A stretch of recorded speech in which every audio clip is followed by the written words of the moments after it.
Martin, you've had a free week this week for the first time in a couple of weeks. What's the reaction been like from your players, knowing that you might not have anything to play for on Saturday? Honestly, some players, well, the majority of the players have been very good, very good. One or two players, for me, down tools 2 or 3 weeks ago, the same 2 or 3 players certainly haven't had no great reaction in training. So, you know, disappoint you as professional. The word professional is probably not the word that should be used for them, but I'll always be honest. You know, that's probably the reason why they'll struggle to find clubs in the summer. In a way, can you just not wait for the season to be finished with?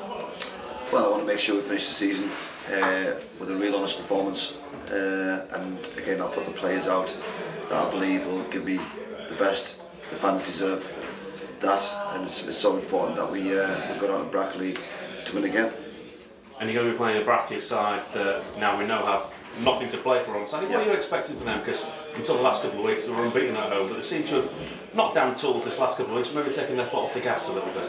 Well, they've done fantastic. They've got themselves in a great position where they've been allowed to just sort of possibly look at the squad, rest players for the playoffs. So you know, it's something that we wanted to do, it's something that we should have done.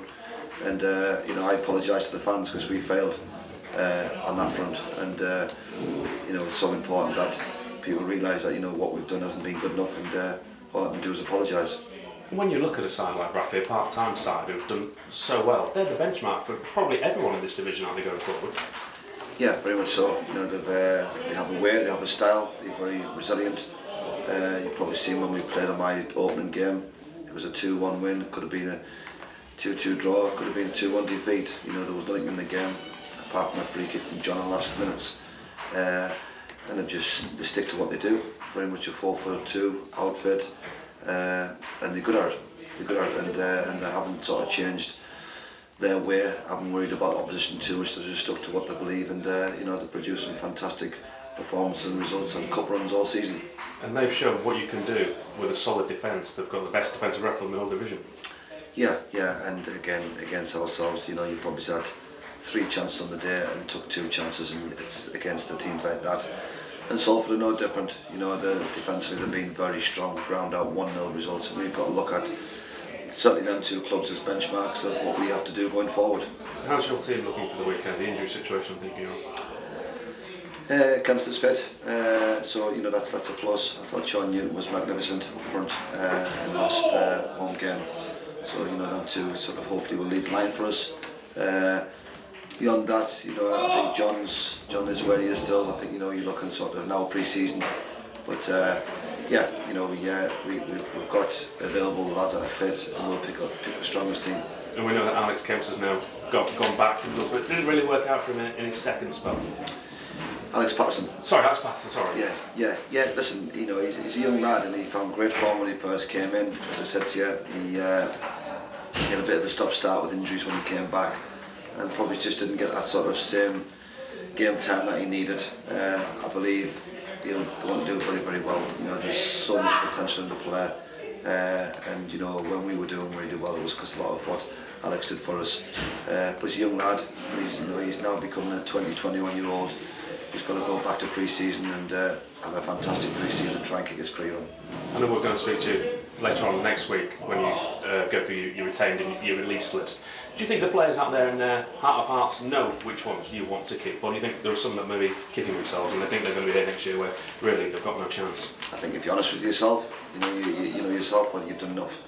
So you know, it's that's the big thing. You know, it's who has and who hasn't, and you know, but the club needs to change. It needs to rebuild from the ground again, and it's been the toughest season that I've had as a manager.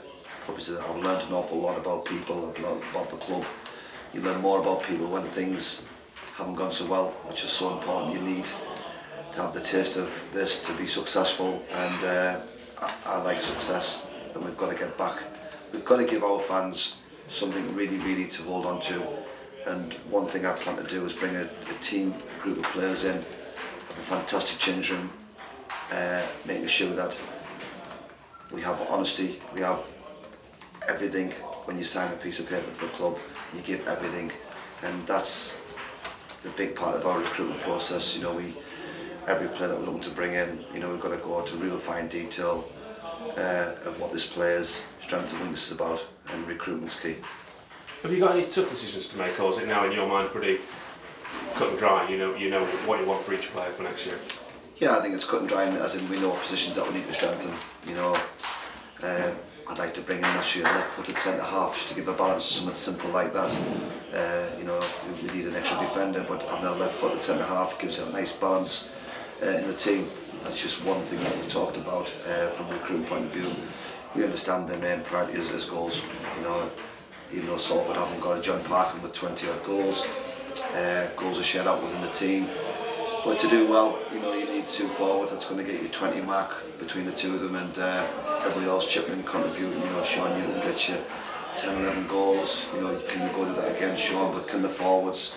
Can you have a John Parkin with, you know, people around him that can contribute lots of goals? But equally, we've got to have such a strong defence. You know, we talked about the two teams, Brackley's and Salford's. They win one game, they win 1-0. They're very rare do you see a scoreline where it goes over and above that. And we know you've got a number of players that are under contract for next season. Have any of them come to you and said that they would like to be allowed to look for new opportunities for next year? Not as yet, not as yet. But as I say, I will be speaking with every player. Every player. It's my job to do that and have honest conversations. Doesn't matter how old, how young you are. We've got to sit down and go through what I expect you to come back in pre-season for those that are staying, what condition I expect you to come back in. The players will be weighed, they'll have programmes to work throughout the season. We've got to be the fittest team next year, we've got to be the most honest team next year, we've got to have the best change room next year. And I presume just because they're under contract doesn't necessarily mean that you are going to want to keep some of those players? No. What happens if Spennymoor, for some strange reason tonight, lose against North Ferriby? Does that change your thinking on Saturday or not? With the way you attack the game at Brackley? We've got to approach the game to win the game. It's as simple as that. You know, we've relied on other people's results for the last 2 weeks, which is, you know, when you think about it, it's not what it's about. There's still a slim outside chance. Yes, we'll have a look for the result tonight. Of course, it will be. So, you know, until mathematically it can't happen, you've always had a chance. But I just want to make sure that we give our fans something. Wear the shirt with pride, play for the club, you know. And I thought the fans last home game couldn't have done any more. You hear when the second goal goes in, York City till I die. You know, goodness me, they're dying to give that extra 12th man. You know, you don't realise how lucky you are to have such a strong fan base, and you know, you've got to give something back to these people. All they want is success. Thank you.